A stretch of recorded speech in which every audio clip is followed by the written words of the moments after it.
Hello, I'm Dango Rose. Welcome to the Mountaineer Podcast, where everybody's listening. The Mountaineer brings you the latest news of the Peak to Peak region, in print, online, through our podcast, social media, and special publications. Now, listen in to the latest news of the area with our local journalists.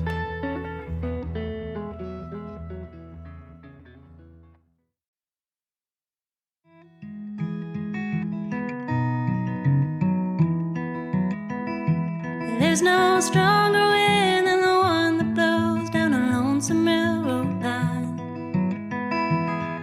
No prettier sight than looking back on a town you left behind. And there's nothing that's as real as this love that's in my mind. Close your eyes, I'll be here in the morning. The song that you are currently listening to is called I'll Be Here in the Morning. It's the second track from the debut EP by Sarah Minto-Sparks, Stoned I Left Rocky, which you can listen to wherever you get your music. She'll be performing at the Netherland General Store very soon. Be sure to stay tuned for this episode of the Mountaineer Podcast to learn more about that performance. To learn more about Sarah Minto-Sparks, be sure to head to linktr.ee/SparkyTexan. Close your eyes, I'll be here in the morning. Close your eyes, I'll be here for a while.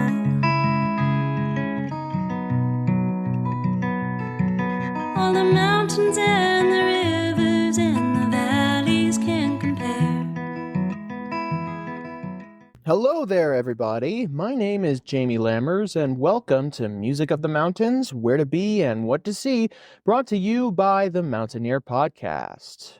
Hopefully, we'll be back to a somewhat regular schedule for the Mountaineer Podcast over the next week or two. Before we get started on today's episode, though, quick preliminary announcements. If you haven't subscribed to the Mountaineer yet and you want to support local news from peak to peak, then be sure to head to the mtnear.com and click on the subscribe button in the top right corner of our homepage. From there, you'll get full access to our digital archives and scanned copies of our physical newspaper. You can even choose to send a physical subscription to your mailbox or to the mailbox of someone that you love. If you're interested in being involved in the newspaper and or the podcast in any way, shape, or form, then be sure to email our editor-in-chief, Barbara Hart, at info@themountaineer.com and or myself at media@themountaineer.com, and we'll get something sorted for you. You can also ask us any questions about advertising or head to the mtnear.com/advertise to learn more about the packages that are available. Next, a shout out to this episode's sponsor. This episode of the Mountaineer Podcast is sponsored by Regional Air Quality Council, the Front Range's lead air quality planning organization. RAQC collaborates with state governments, organizations, and individuals to improve air quality and protect Colorado's health and environment through planning, policy development, and program implementation.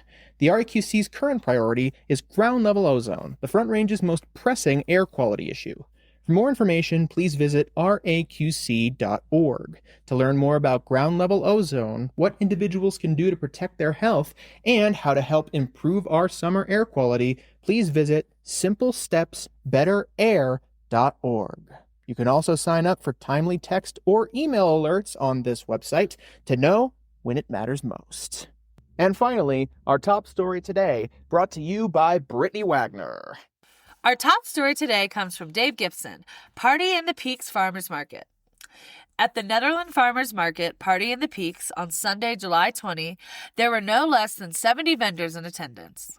Sweet corn, heirloom tomatoes, summer squash, snow peas, green beans, zucchini, potatoes, onions, peaches, rhubarb, arugula, garlic, and mint were just some of the direct agriculture offerings. Music acts Andy Reiner, Riverspell, and Deadfish Orchestra played on the cordoned-off street, keeping the crowd entertained and dancers engaged. You can read the full story in this week's Mountaineer or at themountaineer.com. Thank you, Brittany, for bringing us our top story. And now, let's get into this week's Music of the Mountains. Our guest this time around, do you mind introducing yourself real quick? Yeah, so my name is Sarah Minto-Sparks. I am a solo musician based out in South Boulder, and I've been living in Colorado for about 2.5 years. I'm from Texas originally, and yeah, in the middle of an artist residency and playing up along the Front Range. And you'll be performing at the Ned General Store very soon. In fact, you'll be the first artist I've promoted performing there. Yes, August 17th, I'm playing a farmer's market day there. So I'm playing at 1:30, like just before the farmer's market ends, and gonna go up and play a couple tunes for them. So I'd love to hear more about your musical background. Can you tell us a bit about how you got started in music in the first place? So I picked up my dad's Taylor when I was about 20. It was like fall 2020 during the pandemic, and I was living at home alone, didn't really have a lot going on. I was just doing like my undergraduate online at the time, and I just had so much free time on my hands. And I'm sure so many other people have told you this, but I was just really not over an X at the time. And I just kind of thought, what if I channeled all this energy that I'm spending thinking about this one thing into something else? And so I just started to pick up a guitar anytime that I felt that, and I just sat myself in front of a Crosby, Stills and Nash tab and learned a song, and the rest is kind of history. It took me a few months to be like, okay, this is something I'm going to do for the rest of my life, but yeah, it was really transformative for me. I'm somebody who tends to think my feelings, and guitar is definitely a way that I can channel that into a more emotional space. So since that time when you first picked up the guitar, have you pretty much been self-taught from there? Pretty much, yeah. I'm somebody who kind of hates watching a YouTube video, so I've really just looked at tabs and chords for songs that I already knew and liked and wanted to learn, a lot of finger-picking type stuff. I had a guitar teacher on and off my last semester of college. I had like 1 credit hour remaining for an elective, so I did that, and that was super helpful just to nail down some technique. And yeah, it's pretty much all being self-taught. So usually I interview the artists and get the background on those artists from the interview itself. However, I ended up looking into Sarah's background before this interview and learned that after she graduated from college, she took a gap year, lived in a van, and traveled across the country. So how did you ultimately settle in Boulder? And how was that gap year overall? That gap year was amazing. I think probably the most impactful time is the time that I spent living in a van and just traveling across the west side of the United States. I really wanted to see a lot of national parks, so I just kind of did that. And I was in a really small van, so it was like me and my guitar crammed in the back, and I just spent a lot of time playing and hiking beautiful places. And I was a research scientist by career before then, so it was a very different shift just to take a year off to focus on being instead of doing. Like, I'd always been really high achieving academically, and I finished my undergraduate program really quickly, and so I had the privilege of taking this gap year and just kind of figuring out what my life and identity was like without all of those other things. And of course, Boulder was really where you ended up settling, and you ended up expanding your performances here. So I'd come out here for a couple of Den Company shows. I had like a high school friend or two out here, and I just had such a great time every time that I came here to visit. And the lifestyle and the access to nature has been really, really good for me here. Like, there's not really a lot of that in Dallas or Boston, and then people out here I think are a little more work to live than live to work. So in terms of writing songs, did you start writing songs from the beginning of your self-teaching in guitar? Not really, honestly. I was just kind of covering a lot of songs, and the first song that I actually wrote was like a song for my college boyfriend at the time. It was just like a cute little like love song that I like don't really ever play anymore, but it was a really important first one for me to be like, oh, this is something that anybody could do, like as long as you have a lexicon of chords and an idea.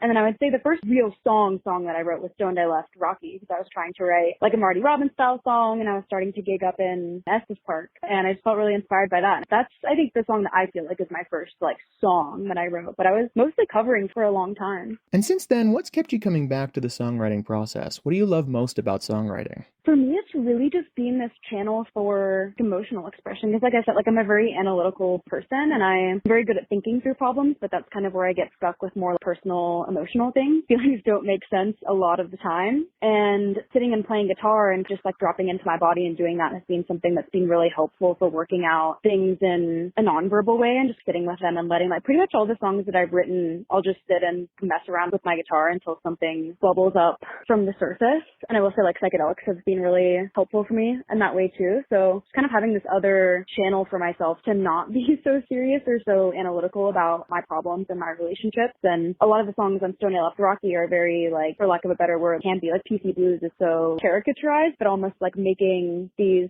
everyday life situations into a sort of storytelling, lighthearted thing, I feel like has helped helped me move through them in an emotional and like non-analytical way. And Stoned I Left Rocky ended up being a very foundational song in your performance history. In fact, it is now the title track of your debut EP, which is out everywhere now. Yeah, it just felt really righteous for my debut release. I think we always knew that was going to be the title track, and it's just such a fun song. And I have such a sweet spot for Estes, too. It's really grown on me, and I play a weekly gig up there, and I have been for a little over a year now. So it's really got a special place in my heart and just felt kind of lighthearted and a bit on the nose. That EP was just released through Busted Coyote Records, a record label that you yourself helped found. So can you tell me a bit about how Busted Coyote Records got started? Yeah, so I was going to a Vision Quest open mic, which is Wednesdays here in Boulder, at a Vision Quest brewery. Our friend Jim Hurley runs it, and he's a really talented artist in his own right and such a cornerstone of that community there. I mean, I think he's been doing the open mic there for like 8 years or so now. But he cultivates just a really supportive community there, and my manager, Tony Reyes, and our other artist from Busted Coyote, Wesley Scott, they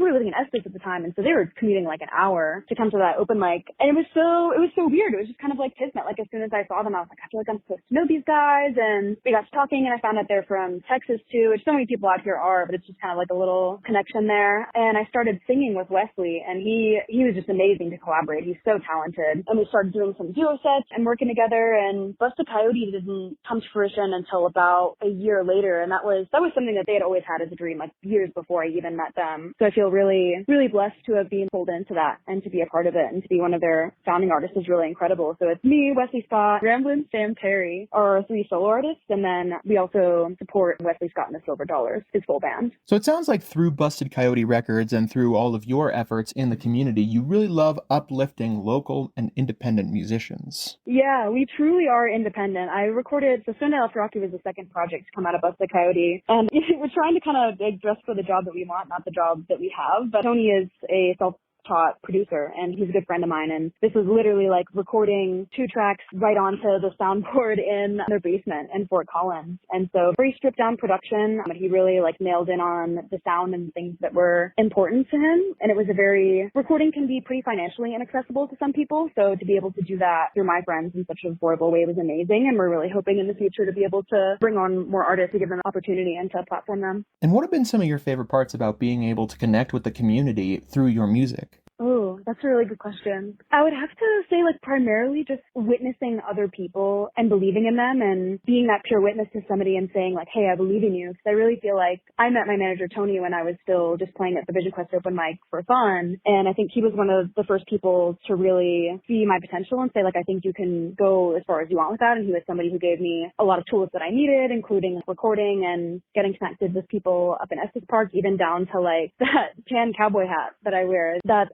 was a gift from Wes and Tony. And as small as it is, it was such a symbolic way of saying like, hey, like we see you and we want to develop you. So definitely doing that. I was talking to one of my friends about how being a musician is so much about your practice and your writing and your performances, but also such a good chunk of it is when you're not performing, showing up to other people's things and being a supporter of your friends and plugging them and telling other people about their music and just showing up for them. And I think that's been my favorite thing, is just being able to meet somebody, and then I feel like you meet somebody a second time whenever they perform for the first time with you. I feel like there's been musicians that I've met where I meet them and then I listen to them play for the first time. And I'm like, oh, like I feel like I'm really meeting you now. So during my background check, I found your performance in the KGNU series Local Gold. And during that live set, you talked about how in Colorado, you've been able to connect more with your Texas roots than ever before. Oh. You have been doing your homework. For sure. I love Texas so much. It'll always have a special place in my heart, but it's not the right place for this period in my life. It's so interesting because my mom's side of the family is from like all over, from Europe and Canada. And I'm actually the only like true born Texan in my family. And our culture is very much more Canadian and European. And I grew up in like suburban Dallas, so not super like the rural Texas that you would think of, but it's interesting. I feel more connected to and representative of that being at a distance from home and still staying connected to the people that I have there. And then meeting Wesley and Tony was just such a, like, we have this thing in common and there's just certain things that you don't have to explain to them. And I've really enjoyed leaning into that and being like, yeah, like I am Texan, and especially with the Western wear and focusing on my brand, as much as I like don't like to use that as a term, leaning into that and sort of being like, well, what can I call back to in my Texas upbringing and my roots, and how can I bring that into my music and use that as a way to relate to other people? Like Wesley's EP, the first project to come out of Busted Coyote, is called Up and Left in one way because it's a breakup album. It's about somebody up and leaving, but it's also also going literally up and left from Texas on the map to Colorado, which I just thought was so cool. And making those little references to like Amarillo and El Paso and these little towns that I have such a love for is being really, really gratifying. And it must be really cool to connect with your Texas roots, connect with two other people from Texas, and then found an independent record label here in Colorado. Yeah. I find it really comforting to be around them. You know, Wesley is from Palestine, Texas, and Tony's from South Texas, and they're like really just a pair of cowboys, the two of them. Like I remember the night that I saw them walk into Vision Quest, because they do the whole nine, like boots, jeans, cowboy hats, and everything, and it kind of lends itself to them just being this pair that's really been there for each other. And, you know, even hearing them talk with their accents is just so comforting, and they're so earnest in just the way that they are. And I think we've all really enjoyed being out in Colorado, especially up in the mountains, up by Estes and Gold Hill. I think there's a lot of similar cultural through lines to Texas and Colorado, but with a bit more of a kind of crunchy blue vibe to it. And what keeps you coming back to performances in general? What do you hope people take away from your performances and your efforts in the community to uplift local artists? Oh, that's a really good question. I think the thing that I keep coming back to is that it's just such a unique, cool time in our life, and I just feel so lucky to be a part of this community in Boulder. I think the music community is really vibrant here, and there's so many good souls here, and it's just such an adventure to be doing these things and to be connected to people and supporting them and getting to express ourselves in this way that people actually resonate with. Like I had a conversation with my friend the other day where I was talking about how I assume that most of my friends come to my gigs as a personal favor to me, like as a friend, and she was like, no, well, people like your music, like they're there to listen to your music. And I was like, oh, that's cool. And it's interesting comparing that to the way that I feel about other people's music and the way that I feel whenever I'll plug other people. I'm like, oh man, like have you heard this song? It's so good. This is my buddy. I think that's really cool, and finding community through it, and also trying to reach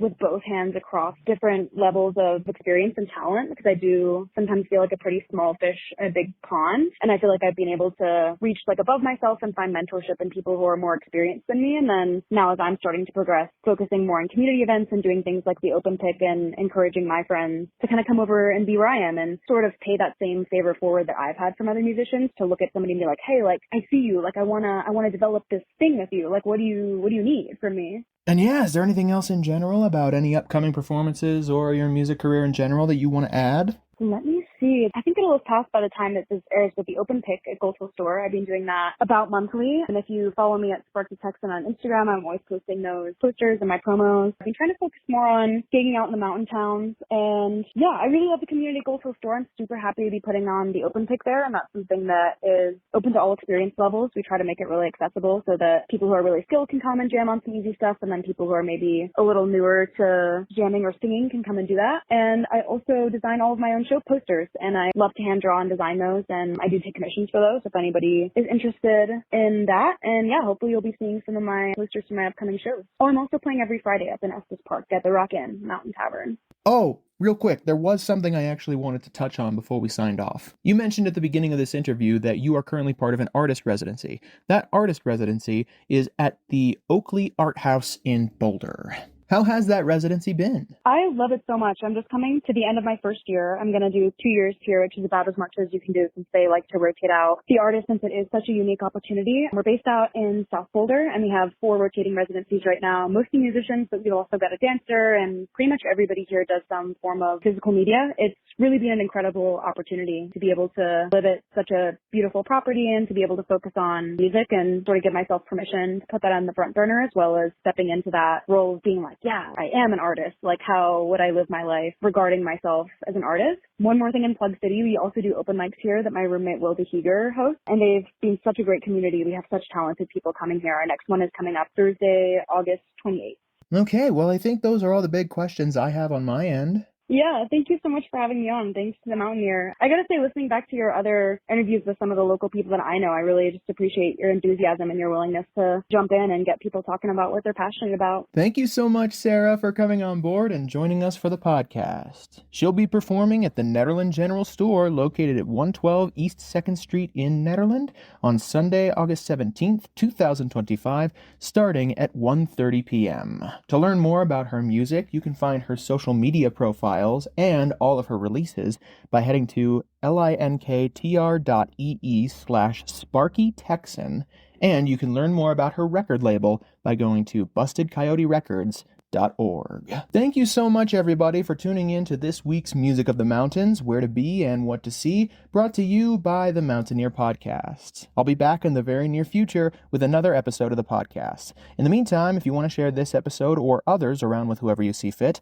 then be sure to head to the mtnear.com and scroll near to the bottom of our homepage, or head to our podcast's main hub at the mtnearpodcast.buzzsprout.com to see a full archive of all of our episodes. If you're interested in being involved with the newspaper and or the podcast in any way, shape, or form, remember to email info@themountaineer.com and or media@themountaineer.com, and we'll get something sorted for you. And finally, be sure to keep an eye out on all of our most important links by heading to an individual episode description of our podcast, where you can find our Instagram, YouTube, Facebook, and events calendar, where you can submit events coming to your local venue. You can also find other important pages on the top right side of our homepage. Thank you so much for listening. I'll see you next time. Have a great rest of your day.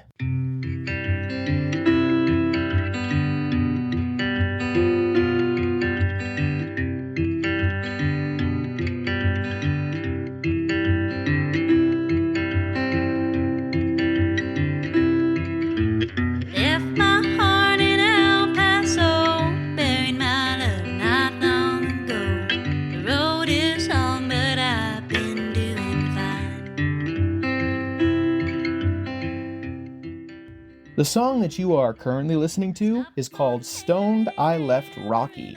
It's the opening and title track from Sarah Minto-Sparks' debut EP, which you can find and listen to wherever you get your music.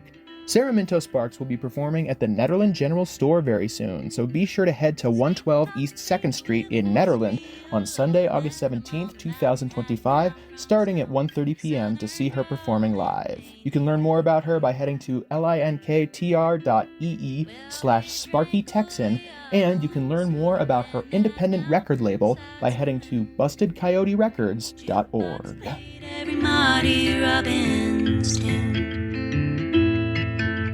Dead out on the valley, slept through the dawn. Stoned I left Rocky on the run. Stoned I left Rocky on the run.